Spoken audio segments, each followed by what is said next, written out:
Hi all, എല്ലാവർക്കും വിന്നിൻ life എജു അക്കാദമിയിലേക്ക് സ്വാഗതം. ഇന്നത്തെ വീഡിയോയിലൂടെ നമ്മൾ ഡിസ്കസ് ചെയ്യാൻ പോകുന്നത് 10th മെയിൻസിനും സെക്രട്ടേറിയറ്റ് OAക്കും സെക്രട്ടേറിയറ്റ് അസിസ്റ്റൻറ്റിനും യൂസ്ഫുൾ ആയിട്ടുള്ള ക്ലാസ്സുകളാണ്. നമ്മൾ പ്രധാനമായിട്ടും ചെയ്യുന്നത് മൊഡ്യൂൾ വൈസ് ആയിട്ടുള്ള മൾട്ടിപ്പിൾ ചോയ്സ് ക്വസ്റ്റ്യൻസും അതിൻ്റെ റിലേറ്റഡ് ഫാക്റ്റുമാണ്. ഇങ്ങനെ നമ്മൾ മൊഡ്യൂൾ കവർ ചെയ്തിട്ടുണ്ടെങ്കിൽ സ്റ്റേറ്റ്മെൻറ്റ് വൈസായി വരുന്ന ക്വസ്റ്റ്യൻസിന് കൂടെ ആൻസർ എഴുതാൻ യൂസ്ഫുൾ ആയിരിക്കും. ആരെങ്കിലും ആദ്യമായിട്ടാണ് ഈ ചാനൽ കാണുന്നതെങ്കിൽ സബ്സ്ക്രൈബ് ചെയ്യുക. അപ്പോൾ നമുക്ക് വീഡിയോയിലേക്ക് പോവാം. ഇന്ന് നമ്മൾ കവർ ചെയ്യാൻ പോകുന്നത് ഹിസ്റ്ററിയിൽ നിന്നുള്ള ഭാഗങ്ങളാണ്. ഹിസ്റ്ററിയിൽ നിന്ന് 7 മാർക്കാണ് നമുക്ക് സ്കോർ ചെയ്യാൻ വേണ്ടി പറ്റുക. അതിൽ ഇന്ന് നമ്മൾ നോക്കുന്നത് കേരള ഹിസ്റ്ററിയാണ്. അതിലെ arrival of Europeans, contributions of Europeans ആണ് ഇന്ന് നമ്മൾ കവർ ചെയ്യുന്നത്. യൂറോപ്യന്മാരുടെ ആഗമനത്തിന് മുമ്പേ തന്നെ കേരളവുമായി വാണിജ്യബന്ധം പുലർത്തിയിരുന്ന വിദേശികളായിരുന്നു അറബികളും ചൈനക്കാരും. ഇന്ത്യയിലെത്തിയ ആദ്യ വിദേശികളാണ് അറബികൾ. ഇത് ഒരു പ്രീവിയസ് ഇയർ ക്വസ്റ്റ്യനാണ്. ഇന്ത്യയിലെത്തിയ ആദ്യ വിദേശികൾ ആരായിരുന്നു എന്നാണ്. അതിൻ്റെ ഉത്തരമാണ് അറബികൾ. എന്നാൽ ഇന്ത്യയിൽ കടൽമാർഗം കച്ചവടത്തിനെത്തിയ ആദ്യ യൂറോപ്യൻ ശക്തിയായിരുന്നു പോർച്ചുഗീസുകാർ. യൂറോപ്യന്മാർ ഇന്ത്യയിലെത്തിയതിൻ്റെ പ്രധാന കാരണമെന്ന് പറയുന്നത് 1453 ഓട്ടോമൻ തുർക്കികൾ കോൺസ്റ്റാന്റിനോപ്പിൾ പിടിച്ചെടുത്തു. ഇതിൻ്റെ അനന്തരഫലമായിട്ടാണ് യൂറോപ്യൻ ശക്തികൾ ഇന്ത്യയിലെത്തിയത്. ഇതിൽ നമ്മൾ നോക്കുന്ന ഒന്നാമത്തെ യൂറോപ്യൻ ശക്തികളാണ് പോർച്ചുഗീസുകാർ. ഇന്ത്യയിൽ കച്ചവടത്തിനായെത്തിയ ആദ്യ യൂറോപ്യൻ ശക്തികളായിരുന്നു Portuguese. Cape of Good Hope വഴി കേരളത്തിലെത്തിച്ചേർന്ന ആദ്യ യൂറോപ്യൻ ശക്തിയാണ് പോർച്ചുഗീസ്. അവരുടെ വാണിജ്യ കേന്ദ്രങ്ങളായിരുന്നു ഗോവ, ദാമൻ, ദിയു. ഇതും ഒരു പ്രീവിയസ് ഇയർ ക്വസ്റ്റ്യനാണ്, മറക്കരുത്. ഗോവ, ദാമൻ, ദിയു എന്നിവയായിരുന്നു പോർച്ചുഗീസുകാരുടെ വാണിജ്യ കേന്ദ്രങ്ങൾ. കടൽമാർഗം വഴി ഇന്ത്യയിലെത്തിയ ആദ്യ യൂറോപ്യൻ ആരായിരുന്നു? കടൽമാർഗം വഴി ഇന്ത്യയിലെത്തിയ ആദ്യ യൂറോപ്യനാണ് Vasco da Gama. Vasco da Gama ഇന്ത്യയിലെത്തിയത് 1498 മെയ് മാസം 20-ാം തീയതിയാണ് ഇന്ത്യയിലെത്തിയത്. അദ്ദേഹം സഞ്ചരിച്ച കപ്പലിൻ്റെ പേരായിരുന്നു സെൻറ്റ് ഗബ്രിയേൽ. എന്തായിരുന്നു അദ്ദേഹത്തിൻ്റെ കപ്പലിൻ്റെ പേര്? Saint Gabriel. Vasco da Gama യാത്ര ആരംഭിച്ച സ്ഥലമാണ് ലിസ്ബൺ. 1497 ലിസ്ബണിൽ നിന്ന് വാസ്കോ ഡി ഗാമ യാത്ര ആരംഭിച്ചത്. വാസ്കോ ഡി ഗാമയെ ഇന്ത്യയിലേക്ക് അയച്ച പോർച്ചുഗീസ് രാജാവ് മാനുവൽ ഒന്നാമൻ. മാനുവൽ ഒന്നാമനാണ് വാസ്കോ ഡി ഗാമയെ ഇന്ത്യയിലേക്ക് അയച്ച പോർച്ചുഗീസ് രാജാവ്. ഇതും ഒരു പ്രീവിയസ് ഇയർ ക്വസ്റ്റ്യനാണ്. വാസ്കോ ഡി ഗാമ ഇന്ത്യയിൽ വന്നിറങ്ങിയ സ്ഥലം നമുക്കെല്ലാവർക്കും അറിയാം, കോഴിക്കോടാണ്. കോഴിക്കോട് കാപ്പാട് എന്ന് പറഞ്ഞ സ്ഥലത്തായിരുന്നു വാസ്കോ ഡി ഗാമ കപ്പലിറങ്ങിയത്. 1498 കോഴിക്കോട് ചേമഞ്ചേരി പഞ്ചായത്തിലെ കാപ്പാട് കടപ്പുറത്ത് പന്തലായ ബീച്ചിലായിരുന്നു വാസ്കോ ഡി ഗാമ കപ്പലിറങ്ങിയത്. വാസ്കോ ഡി ഗാമ എത്തിയ സമയത്ത് കോഴിക്കോട് ഭരിച്ചിരുന്ന വ്യക്തിയായിരുന്നു സാമൂതിരി രാജാവ്. വാസ്കോ ഡി ഗാമ 3 തവണ കേരളത്തിൽ വന്നിട്ടുണ്ട്. ഒന്ന് 1498 then 1502 last 1524 Vasco da Gama അന്തരിച്ച വർഷമാണ് 1524 ഡിസംബർ 24. ഇന്ത്യൻ സമുദ്രത്തിൻ്റെ സേനാധിപതി എന്നറിയപ്പെടുന്നത് വാസ്കോ ഡി ഗാമയാണ്. വാസ്കോ ഡി ഗാമ എന്ന സ്ഥലം സ്ഥിതി ചെയ്യുന്നത് ഗോവയിലാണ്. വാസ്കോ ഡി ഗാമയുടെ പിൻഗാമിയായി ഇന്ത്യയിലെത്തിയ പോർച്ചുഗീസ് നാവികനാണ് പെഡ്രോ അൽവാരസ് കാബ്രാൾ. 1500 അദ്ദേഹം ഇന്ത്യയിലെത്തിയത്. തൃശ്ശൂർ ജില്ലയിലെ കോട്ടപ്പുറം കോട്ട, അതുപോലെ തന്നെ കണ്ണൂരിലെ സെൻറ്റ് ആഞ്ചലോ കോട്ട നിർമ്മിച്ചതും പോർച്ചുഗീസുകാരാണ്. മറക്കരുത്, തൃശ്ശൂർ ജില്ലയിലെ കോട്ടപ്പുറം കോട്ടയും കണ്ണൂരിലെ സെൻറ്റ് ആഞ്ചലോ കോട്ട നിർമ്മിച്ചതും പോർച്ചുഗീസുകാരാണ്. മാത്രമല്ല പൈനാപ്പിൾ, പേരയ്ക്ക, പപ്പായ, വറ്റൽമുളക്, കശുവണ്ടി, പുകയില ഇതും നമ്മുടെ നാട്ടിലേക്ക് എത്തിച്ചത് പോർച്ചുഗീസുകാരാണ്. കൂടാതെ അച്ചടിയന്ത്രം, ചവിട്ടുനാടകം എന്നീ കലാരൂപങ്ങൾ വികസിപ്പിച്ചത് പോർച്ചുഗീസിൻ്റെ ബന്ധത്തിൻ്റെ ഫലമായാണ്. അച്ചടിയന്ത്രം നമ്മുടെ നാട്ടിലേക്ക് കൊണ്ടുവന്നത് പോർച്ചുഗീസുകാരാണ്. ഇത് ഒരു പ്രീവിയസ് ഇയർ ക്വസ്റ്റ്യനാണ്. ഇന്ത്യയിലെ ആദ്യത്തെ യൂറോപ്യൻ സ്കൂൾ സ്ഥിതി ചെയ്യുന്നത് കൊച്ചിയിലാണ്. ഇന്ത്യയിൽ ഏറ്റവും കൂടുതൽ കാലം ഭരണം നടത്തിയ യൂറോപ്യൻ ശക്തിയാണ് പോർച്ചുഗീസുകാർ. ഇന്ത്യയിലേക്ക് ആദ്യമായി എത്തിയതും അവസാനം പോയതും പോർച്ചുഗീസുകാരാണ്. ഗോവയെ പോർച്ചുഗീസുകാരിൽ നിന്നും മോചിപ്പിച്ചത് 1961 ഡിസംബർ 19-നാണ്. ഇങ്ങനെ ഗോവയെ പോർച്ചുഗീസുകാർക്കെതിരെ മോചിപ്പിക്കുന്നതിനു വേണ്ടി ഇന്ത്യ നടത്തിയ മിഷനാണ് ഓപ്പറേഷൻ വിജയ്. ഓപ്പറേഷൻ വിജയ് മറക്കരുത്, ഒരു പ്രീവിയസ് ഇയർ ക്വസ്റ്റ്യനാണ്. ഇതിൽ പറയാൻ വിട്ടുപോയ ഒരു കാര്യം, മാനുവൽ രാജാവാണ് വാസ്കോഡഗാമയെ ഇന്ത്യൻ മഹാസമുദ്രത്തിൻ്റെ സേനാധിപതി അല്ലെങ്കിൽ ഇന്ത്യൻ മഹാസമുദ്രത്തിലെ അധിപൻ എന്ന് വിശേഷിപ്പിച്ചത് ആണ്. നെക്സ്റ്റ് നമ്മൾ നോക്കുന്ന ഒരു പോർച്ചുഗീസ് വ്യക്തിയാണ് Francisco de Almeida. Francisco de അൽമേഡയുടെ കാലഘട്ടം 1505 മുതൽ 1509 വരെയാണ്. ഇന്ത്യയിലെ ആദ്യത്തെ പോർച്ചുഗീസ് വൈസ്രോയിയാണ് ഈ പറഞ്ഞിട്ടുള്ള ഫ്രാൻസിസ്കോ ഡി അൽമേഡ. പോർച്ചുഗീസ് പ്രദേശങ്ങളുടെ ആദ്യത്തെ രാജപ്രതിനിധി ആയി 1505 നിയമിതനായി.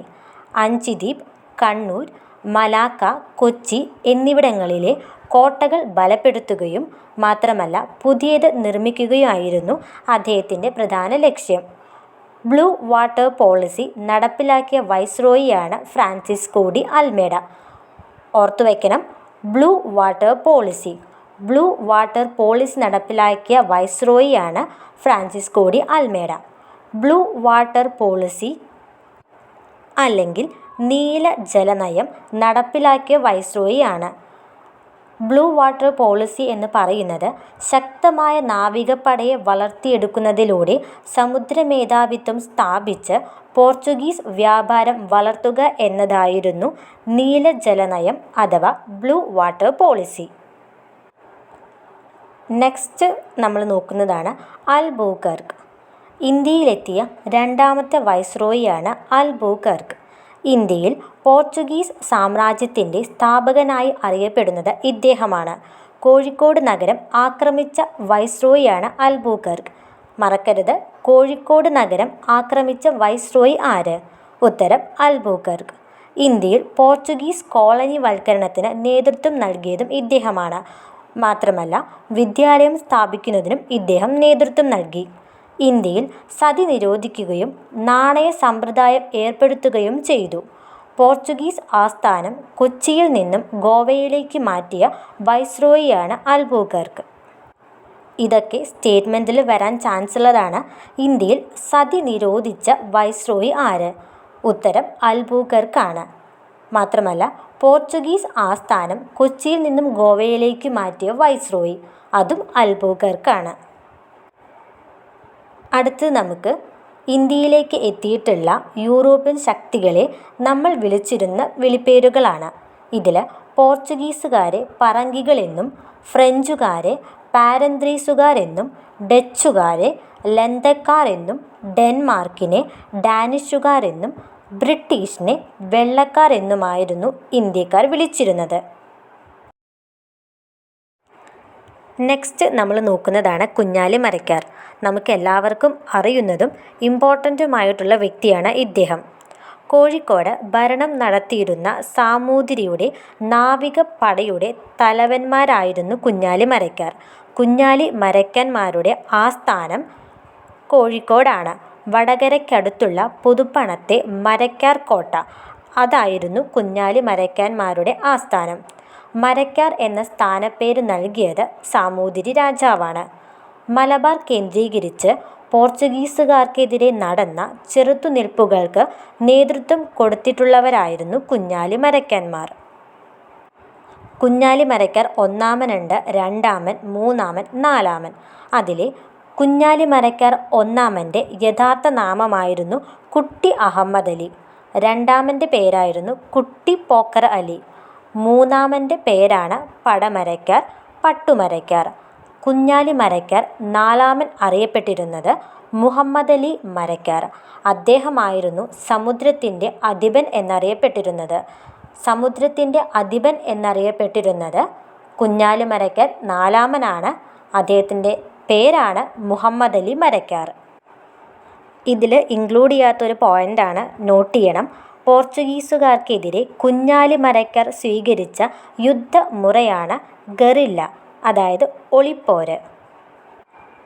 പോർച്ചുഗീസുകാർക്കെതിരെയുള്ള യുദ്ധത്തിലെ യഥാർത്ഥ വീരൻ എന്നറിയപ്പെടുന്നത് കുഞ്ഞാലി മരയ്ക്കാർ നാലാമനാണ്. കുഞ്ഞാലി മരയ്ക്കാർ നാലാമനെ പോർച്ചുഗീസുകാർ ഗോവയിൽ വെച്ച് വധിച്ചു. ആ വർഷമാണ് 1600. കുഞ്ഞാലി മരയ്ക്കാരുടെ സ്മരണാർത്ഥം സ്റ്റാമ്പ് പുറത്തിറക്കിയ വർഷമാണ് 2000. ഇമ്പോർട്ടൻ്റ് ആണ്, പ്രീവിയസ് ഇയർ ക്വസ്റ്റ്യൻ ആയിരുന്നു. കുഞ്ഞാലി മരയ്ക്കാരുടെ സ്മരണാർത്ഥം സ്റ്റാമ്പ് പുറത്തിറക്കിയ വർഷമായിരുന്നു 2000. എന്നാൽ അദ്ദേഹത്തിനെ പോർച്ചുഗീസുകാർ ഗോവയിൽ വെച്ച് വധിച്ച വർഷം 1600 പോർച്ചുഗീസ് ഈസ്റ്റ് ഇന്ത്യ കമ്പനി സ്ഥാപിതമായത് 1628. കുഞ്ഞാലി മരയ്ക്കാരുടെ ആക്രമണം നേരിടുന്നതിനായി 1531 പോർച്ചുഗീസുകാർ നിർമ്മിച്ച കോട്ടയാണ് ചാലിയം കോട്ട. ചാലിയം കോട്ട സ്ഥിതി ചെയ്യുന്നത് കോഴിക്കോടാണ്. നെക്സ്റ്റ് ഇമ്പോർട്ടൻ്റ് ആയിട്ടുള്ള ഒരു ടോപ്പിക്കാണ് തൂഫത്തുൽ മുജാഹിദീൻ ദെൻ കാർഡ്സ് വ്യവസ്ഥ. പോർച്ചുഗീസുകാരെ കുറിച്ച് പറയുമ്പോൾ ഒഴിച്ചുകൂടാനാവാത്ത 2 ഇമ്പോർട്ടൻ്റ് ആയിട്ടുള്ള ടോപ്പിക്കാണ്. കൂടാതെ PSC എക്സാമിൽ റിപ്പീറ്റഡ് ആയിട്ട് ചോദിച്ചു കൊണ്ടിരിക്കുന്ന ടോപ്പിക് കൂടെയാണ് ഇത്.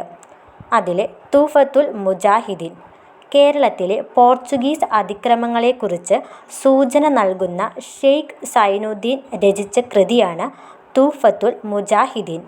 ഇത് രചിച്ച ഭാഷ ഏതാണെന്ന് ചോദിച്ചിട്ടുണ്ടായിരുന്നു. ഭാഷ അറബിയാണ്. പോർച്ചുഗീസുകാർക്കെതിരെ യുദ്ധം ചെയ്യാൻ മുസ്ലിങ്ങളോട് ആഹ്വാനം ചെയ്യുന്ന കൃതിയാണ് തൂഫത്തുൽ മുജാഹിദീൻ. അപ്പോൾ എന്തൊക്കെയാണ് തൂഫത്തുൽ മുജാഹിദീനെ കുറിച്ച് നമ്മൾ ഓർക്കേണ്ടത്? 1. കേരളത്തിലെ പോർച്ചുഗീസ് അതിക്രമങ്ങളെക്കുറിച്ച് സൂചന നൽകുന്ന ഒരു കൃതിയാണ്. അത് രചിച്ച ഭാഷ അറബിയാണ്.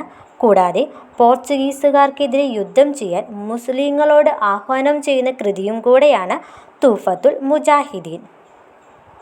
അടുത്തതാണ് കാർഡ്സ് വ്യവസ്ഥ.